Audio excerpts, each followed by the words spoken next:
Il y a quelques mois, écrire ces lettres au tableau, c'était risquer la prison. Dans la Libye de Kadhafi, la langue et la culture berbère étaient interdites.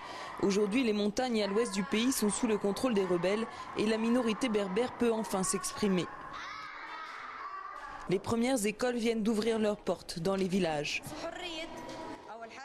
Je me sens libre, je suis tellement heureuse de pouvoir enseigner le berbère. Nous voulons montrer que notre culture existe, nous voulons enseigner la langue à nos enfants afin qu'ils connaissent leur identité. Un nouveau vent de liberté après 42 ans d'oppression. La plupart des berbères parlent leur langue mais ils sont peu à connaître l'alphabet. Du coup, certains parents comptent aussi profiter des cours de leurs enfants. On va pouvoir apprendre à écrire ensemble, ou alors c'est plutôt lui qui m'apprendra.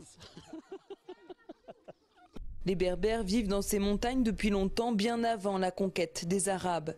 Aujourd'hui, les associations fleurissent dans ces villages. Écoles, artisanat traditionnel, journaux, une radio diffuse même des programmes en arabe et en berbère. Elle est écoutée dans toute la région, jusque Tripoli.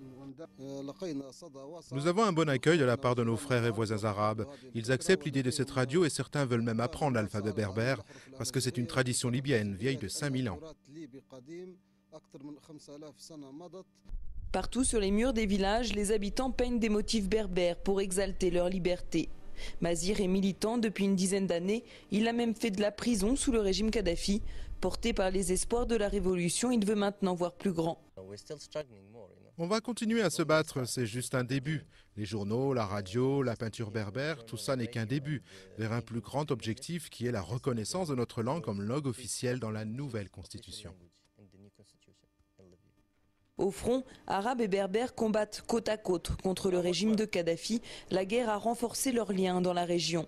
Mais pas sûr pour autant que les Arabes acceptent l'émancipation de leurs voisins une fois le conflit terminé.